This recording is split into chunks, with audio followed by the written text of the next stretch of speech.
மாவு 2 ஸ்வீட் பலகாரம் பார்க்கலாம். உளுத்தம் மாவு. ஸோ நான் இதுக்காக உளுத்தம்பருப்பு 250 கிராம் எடுத்துக்கலாம். நல்லா 3 தடவை 4 தடவை நல்லா அலம்பிட்டு 2 மணி நேரம் போல் ஊற வச்சிடலாம். ரொம்ப நிறையா ஊற வச்சா புளிப்பு ஏறிடும், அப்புறம் ஸ்வீட் டேஸ்ட் இருக்காது. ஸோ 2 மணி நேரம் ஊறினதுக்கப்புறம் உளுத்தம்பருப்பை கிரைண்டரில் போட்டு ஆட்டிக்கலாம்.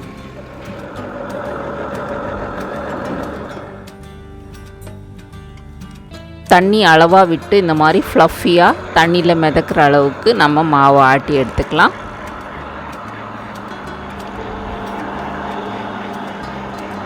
மாவு அரைச்ச உடனே நம்ம ஸ்வீட் செய்ய ஆரம்பிச்சிடணும். இப்போ இது ஒரே மாவை நான் 2 ஸ்வீட்டாக செய்ய போகிறதுனால 2 பாகமாக பிரிச்சுக்கிறேன். அதுக்கு ஏற்ற மாதிரி நீங்கள் சுகர் சிரப்பும் ரெடி பண்ணிக்கலாம். ஸோ 2 கப்பு சுகர் எடுத்திருக்கேன். அரை கப்பு போல் தண்ணி சேர்த்து நல்லா மிக்ஸ் பண்ணிவிடுங்க. ஒரு கம்பி பதம் பாகு காய்ச்சினா போதும். அடுப்பு ஆஃப் பண்ணிவிட்டு இதில் தேவையான அளவுக்கு ஃபுட் கலரும் ஏலக்காய் பவுடரும் சேர்த்துக்கலாம். நல்லா மிக்ஸ் பண்ணிவிட்டு இதில் ஒரு 4-5 துளி எலுமிச்சை சாறு சேர்த்துக்கலாம். இது ஒரு பக்கம் மூடி வச்சுருங்க. இப்போ இந்த அரைச்ச உளுத்தம் மாவை நாம் ஒரு தட்டில் இல்லைன்னா தாம்பாளத்தில் எடுத்துக்கலாம்.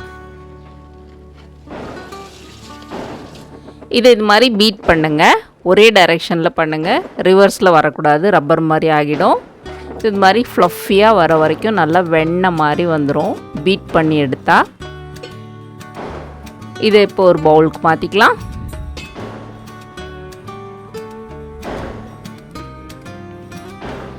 பாருங்கள் எவ்வளோ ஃப்ளஃபியாக இருக்குன்னு. இப்போ இதில் நான் 4 டீஸ்பூன் கார்ன்ஃப்ளவர் சேர்த்துக்கிறேன்.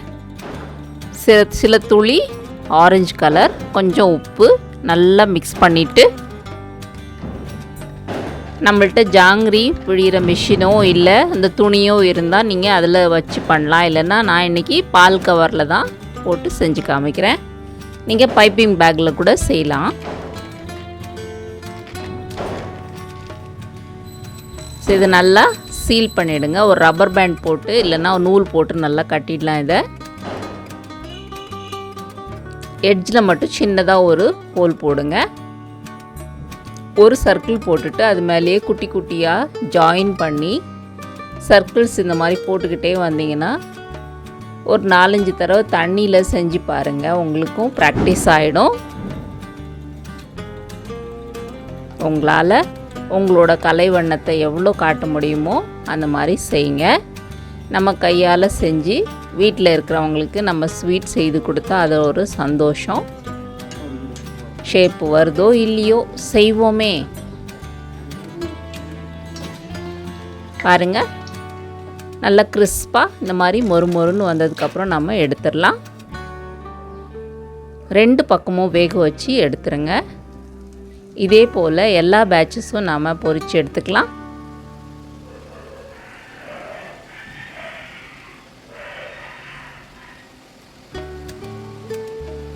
செய்ய செய்ய நமக்கும் நிறைய பழகிடும்.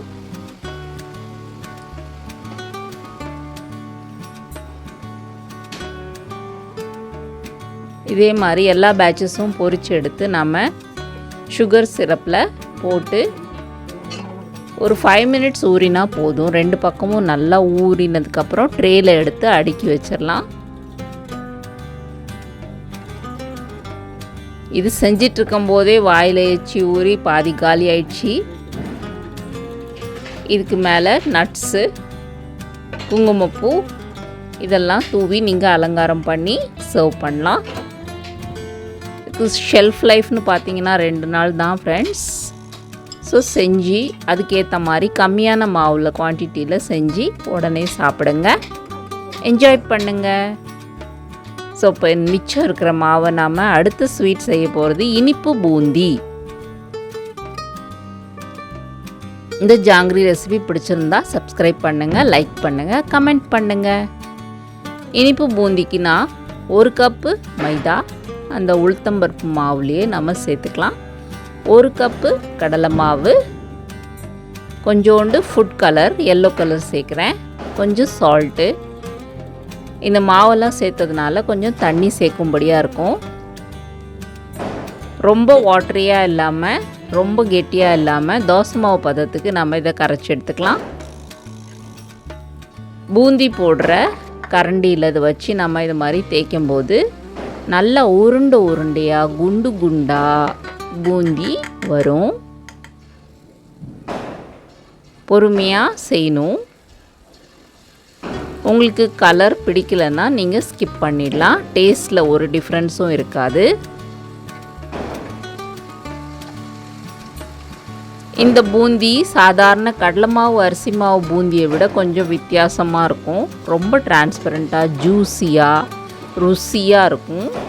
செஞ்சு பாருங்கள். வித்தியாசமான இது நார்த் இந்தியன் ஃபேமஸ் பதானா பூந்தின்னு சொல்லுவாங்க. பாருங்கள். இதை இப்போ சுகர் சிரப்பில் சேர்த்திக்கலாம். ஆயிலில் நல்லா ட்ரெயின் பண்ணிவிட்டு சுகர் சிரப்பில் போட்டு நல்லா மிக்ஸ் பண்ணுங்கள். இது நீங்கள் கலராக கூட செய்யலாம். நான் ஏற்கனவே கலராக பூந்தி எப்படி போடலான்ட்டு அப்லோட் பண்ணியிருக்கேன். லிங்க் டிஸ்கிரிப்ஷனில் கொடுக்குறேன், வந்து செக் பண்ணி பாருங்கள் ஃப்ரெண்ட்ஸ்.